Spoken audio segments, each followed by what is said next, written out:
दिल्ली की सियासत में एक बार फिर आंदोलन बनाम प्रशासन की जंग तेज हो गई है। भूख हड़ताल पर बैठे सामाजिक कार्यकर्ता सोनम वांगचुक अब सफदरजंग अस्पताल में हैं, लेकिन अस्पताल के बेड से ही उन्होंने ऐसा संदेश जारी किया है जिसने राजनीतिक हलकों में नई बहस छेड़ दी है।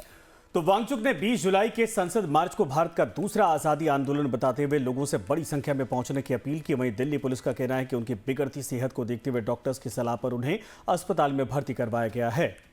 सवाल बड़ा है, क्या ये लोकतांत्रिक विरोध की आवाज है या कानून व्यवस्था बनाए रखने की कार्रवाई? 21 दिनों से भूख हड़ताल पर बैठे सोनम वांगचुक अब सफदरजंग अस्पताल में भर्ती हैं। अस्पताल की कड़ी सुरक्षा के बीच उनकी हालत पर डॉक्टर लगातार नजर बनाए हुए हैं। मेडिकल बुलेटिन के मुताबिक उनकी स्थिति फिलहाल स्थिर है, लेकिन लंबे अनशन की वजह से 24 घंटे मेडिकल मॉनिटरिंग जरूरी बताई गई है। और इसी बीच अस्पताल से वांगचुक का पहला संदेश सामने आया है। अपनी पत्नी के जरिए भेजे गए संदेश में उन्होंने लिखा, 20 जुलाई आजादी का दूसरा आंदोलन, भय मुक्त भारत, अन्याय मुक्त भारत। साथ ही उन्होंने पेपर लीक जैसे मुद्दों का जिक्र करते हुए लोगों से संसद मार्च को सफल बनाने की अपील की। वांगचुक ने अपने संदेश में अस्पताल में मौजूदगी को अवैध हिरासत भी बताया है। सबसे पहले आइए वांगचुक को लेकर जारी मेडिकल बुलेटिन में क्या कुछ कहा गया है, ये समझ लेते हैं। जो ब्लड पैरामीटर्स हैं, जैसे जो लैब पैरामीटर्स हैं, थोड़ा सा एबनॉर्मल है, बॉर्डर लाइन से नॉर्मल से थोड़ा कम है या ऊपर है, सो उसका हम जांच कर रहे हैं। लगातार हमारी तरफ से उनका ट्रीटमेंट चल रहा है, पर क्योंकि वो कमज़ोर हैं और अभी भी उपवास पे हैं, तो उनको लगातार मॉनिटरिंग और जांचों की ज़रूरत हो रही है। इसलिए हमारी जो कंबाइंड टीम है ऑल इंडिया इंस्टीट्यूट की और हमारी, हम सब की सहमति यही है कि वे भर्ती रहे, क्योंकि उनको कंटिन्यूअस मॉनिटरिंग की ज़रूरत है, क्योंकि इनके ब्लड पैरामीटर्स अभी भी फुल्ली नॉर्मल नहीं है। तो सोनम वांगचुक की तबीयत भूख हड़ताल की वजह से बेशक खराब है। दूसरी तरफ दिल्ली पुलिस का दावा है कि यह कार्रवाई किसी राजनीतिक वजह से नहीं, बल्कि उनकी लगातार बिगड़ती सेहत और डॉक्टर्स की सलाह के आधार पर की गई है। इस पूरे घटनाक्रम ने सियासी तापमान बढ़ा दिया है। टीएमसी सांसद कीर्ति आजाद ने कहा है कि यह वाकई में बड़ा मुद्दा बनने वाला है, क्योंकि जब अन्ना हजारे विरोध प्रदर्शन कर रहे थे तो प्रधानमंत्री नरेंद्र मोदी ने कहा था कि लोगों को विरोध करने की अनुमति नहीं दी जा रही है, लेकिन आज वो चुप हैं।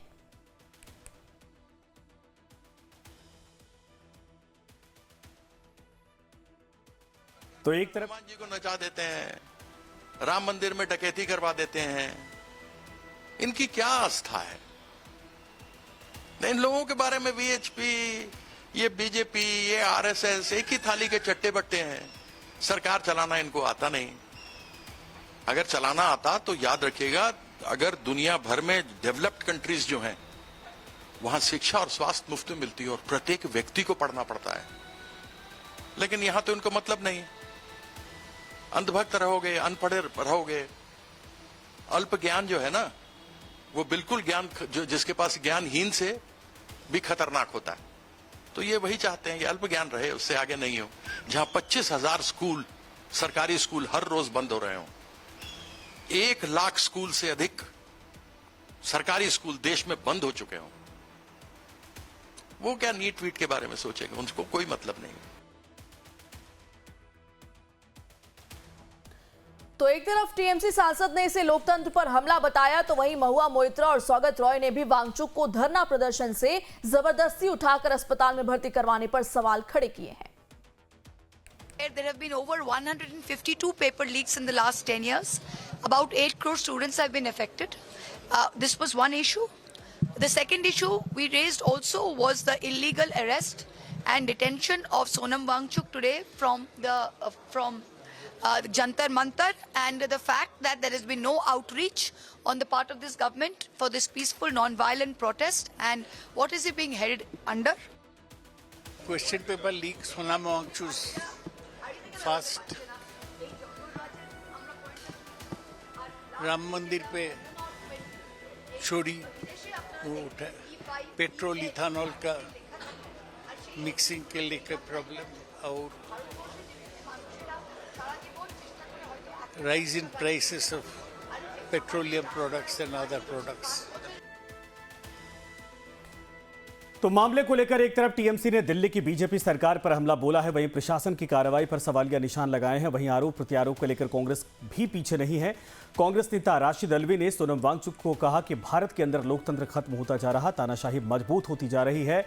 और वांगचुक 20 दिन से भूख हड़ताल पर बैठे थे और अपनी जिंदगी दांव पर लगाकर वो देश हित में, देश के नौजवानों के हित में भूख हड़ताल पर बैठे थे और सरकार सोई हुई थी।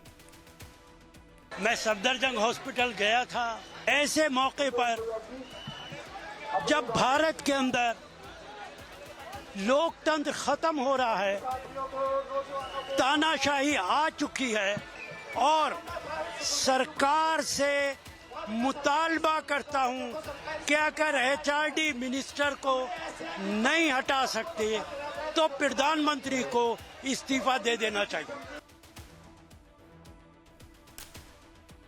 तो एक तरफ कांग्रेस नेता राशिद अल्वी ने कार्रवाई को गलत बताया, तो वहीं बीजेपी नेता शहनवाज हुसैन का कहना है कि सोनम वांगचुक को उनकी सेहत को ध्यान में रखते हुए अस्पताल में एडमिट कराया है और धरना तो चल ही रहा है। सोनम वांगचुक को उनकी सेहत को ध्यान में रखते हुए अस्पताल में एडमिट कराया है और धरना तो चल ही रहा है।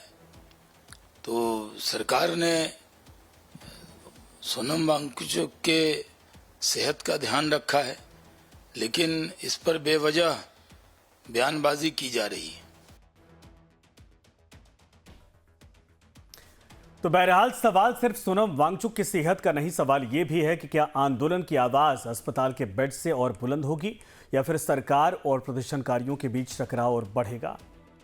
संसद मार्च से पहले दिल्ली की सियासत जाहिर तौर पर पूरी तरह से गर्मा चुकी है और इसी पर चर्चा करने के लिए हमारे साथ तमाम स्पेशल गेस्ट जुड़ चुके हैं और गेस्ट का रुख करेंगे। लेकिन उससे पहले सोनम वांगचुक को लेकर उनकी पत्नी गीतांजलि आंगवो ने बड़ा बयान दिया है। उन्होंने सोशल मीडिया पर सफदरजंग अस्पताल और सरकार पर गंभीर आरोप लगाते हुए कहा कि अगर सोनम वांगचुक को कुछ भी होता है तो इसकी पूरी जिम्मेदारी अस्पताल प्रशासन और सरकार की होगी। और क्या कुछ कहा, सुनिए।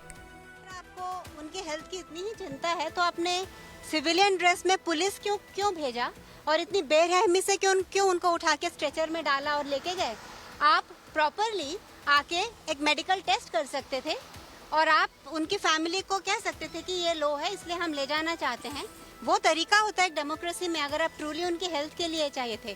तो विदाउट मिंसिंग वर्ड्स मैं ये कहना चाहूँगी कि ये सब नौटंकी है कि ये हम हेल्थ के लिए चिंतित हैं और ये है।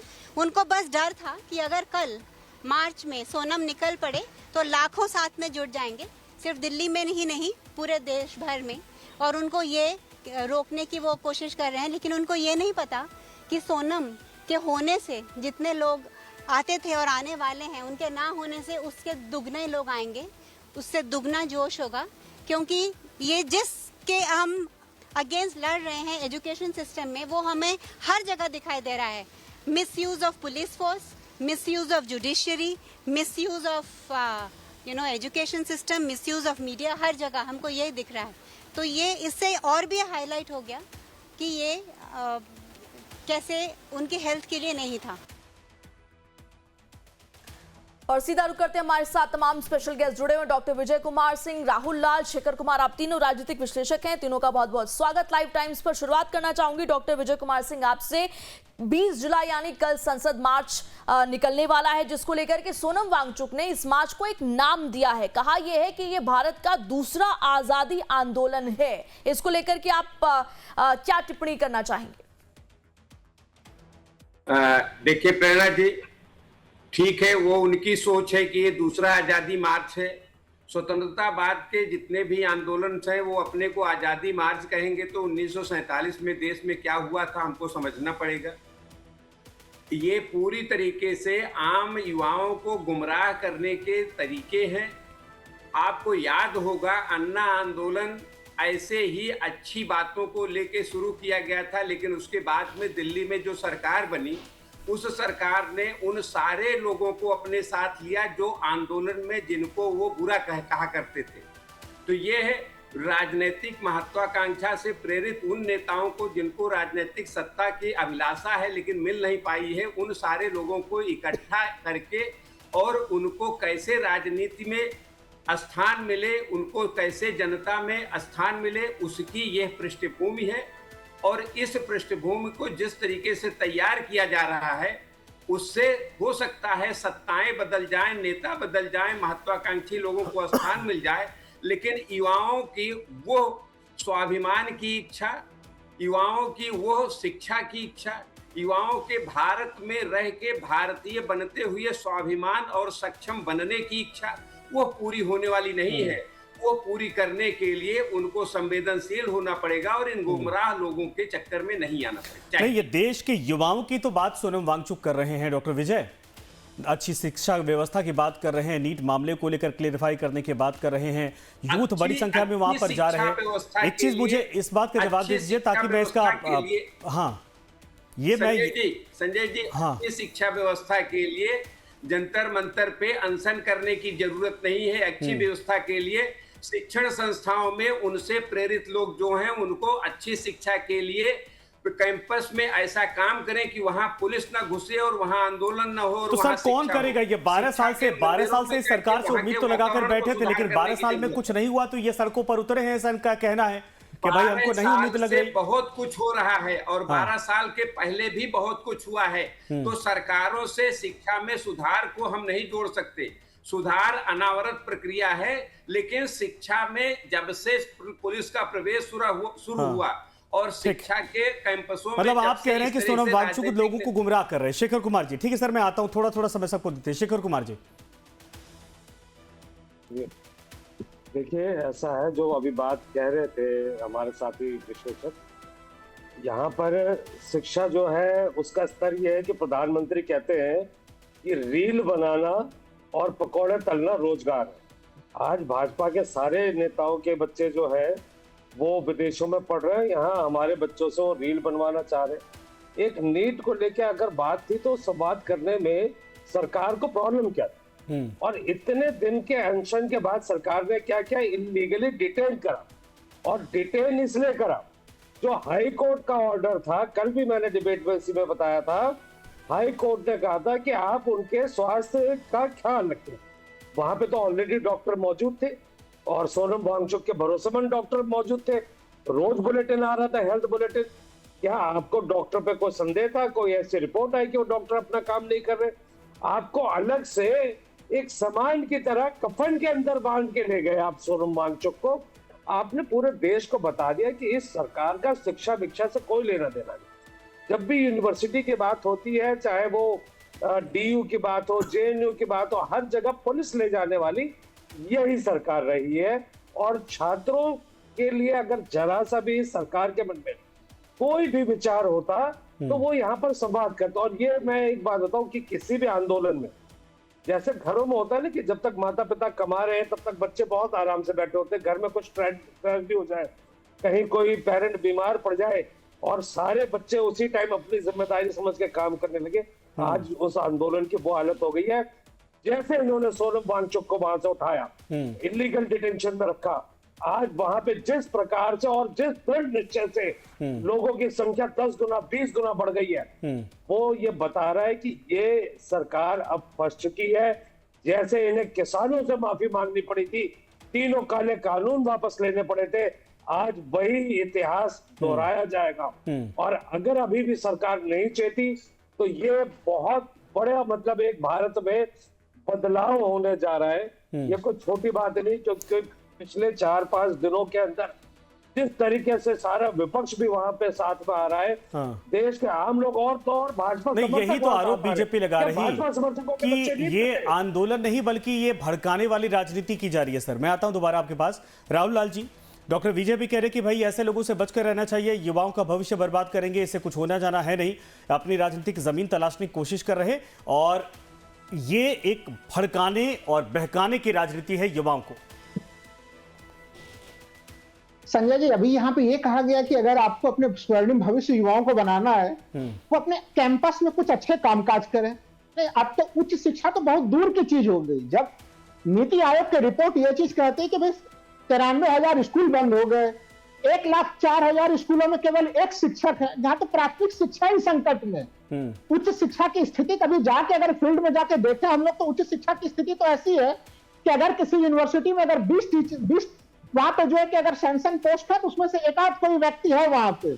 तो जैसे कि होता है स्कूलों में एक शिक्षक से स्कूल चल रहा है, वैसे ही जो है कि हायर एजुकेशन में एक टीचर से पूरे के पूरे डिपार्टमेंट चल रहा है। तो ये कोई शिक्षा व्यवस्था है? यहाँ पे हमें लग रहा है कि इस समय भारतीय युवा और भारतीय शिक्षा व्यवस्था जिस गंभीर संकट से जूझ रही है, युवा क्या मांग कर रहे हैं? युवाओं ने देखिए, ऐसा तो नहीं कि प्रदर्शन के लिए वो पहले ही दिन आ गए। देश भर में तमाम परीक्षाएं हो रही हैं। हम लोगों ने देखा नीट का पेपर 2024 में भी तमाम गड़बड़ियां हो गई, मामला सुप्रीम कोर्ट गया। वही चीज फिर 2026 में भी रिपीट हो गई। किसकी जिम्मेवारी बनेगी? क्या स्वतंत्र और पारदर्शी तरीके से परीक्षा भी नहीं होनी चाहिए इस देश में? क्या हमारे यहाँ पे इस देश में युवाओं के पास सामान्य वर्ग जो है देश का, वो अपने बच्चों को पढ़ाता है लिखाता है इस सपने के साथ कि वो एक प्रतियोगी परीक्षा को क्वालिफाई करेगा, वो डॉक्टर बनेगा, वो इंजीनियर बनेगा, वो अपने और अपने परिवार का नाम रोशन करेगा। लेकिन जब यहाँ पे थैला छाप वाली सिस्टम हम लगा देंगे, हमारी इस परीक्षाओं में कोई पारदर्शिता की स्थिति नहीं रहेगी और बार बार गड़बड़ी हो। देखिए, गड़बड़ी एक बार, दो बार, तीन बार हो तो दिखता है, बार बार गड़बड़ी। और वैसे स्थिति में गड़बड़ी को दूर करने के लिए आज तो गड़बड़ी एक और आ गई है कि जो रिजल्ट जारी किया गया है, नंबर जारी किया गया है, उससे बच्चे बड़े निराश हैं। कुछ बच्चों का ये कह रहा है कि जब ओएमआर जारी किया गया था उस दौरान जो नंबर मैच किया गया था आंसर शीट से, वो काफ़ी ज़्यादा है, वो 600 650 नंबर है। और जो फाइनल रिजल्ट आया उसमें 150 200 पासिंग मार्क भी नहीं मिल पाए। ठीक है सर, मैं आता हूँ आप तीनों मेहमानों के पास। एक छोटे से ब्रेक लिए जा रहे हैं, फिर इसके बाद डॉक्टर विजय आपसे समझेंगे कि क्या सरकार को संवाद का रास्ता अपनाना चाहिए था या नहीं। एक बार फिर से आप सभी का बहुत बहुत स्वागत। सीधा रुक करते हैं, हमारे साथ राजनीतिक विश्लेषक डॉक्टर विजय कुमार सिंह जुड़े हुए हैं। विजय कुमार सिंह जी, जब से सोनम वांगचुक को अस्पताल में भर्ती कराया गया उसके बाद से सरकार पर यही आरोप लग रहे हैं कि इस प्रोटेस्ट से सरकार डर गई। 20 जुलाई को जो मार्च निकलने वाला है उससे सरकार डर गई। आपको नहीं लगता कि सरकार को संवाद का रास्ता अपना लेना चाहिए था? देखिए, सरकार डरी कि नहीं डरी और मार्च क्या होगा ये तो सरकार जाने और सोनम वांगचुक साहब जाने। लेकिन जहां तक संवाद की बात है, हमारा मानना है और हर व्यक्ति का शायद यही सोचना होगा कि संवेदनाएं ही सरकार की प्राथमिकता होनी चाहिए और संवाद जनता से उसका पहला प्राथमिकता है। अगर जो सरकार जनभावनाओं का आदर और जनता से संवाद नहीं करेगी, वो सरकार लोकप्रिय सरकार, जनप्रिय सरकार नहीं कही जा सकती। लेकिन संवाद किससे करना, संवाद किससे करना चाहिए, किससे नहीं करना चाहिए, यह भी तय होना चाहिए।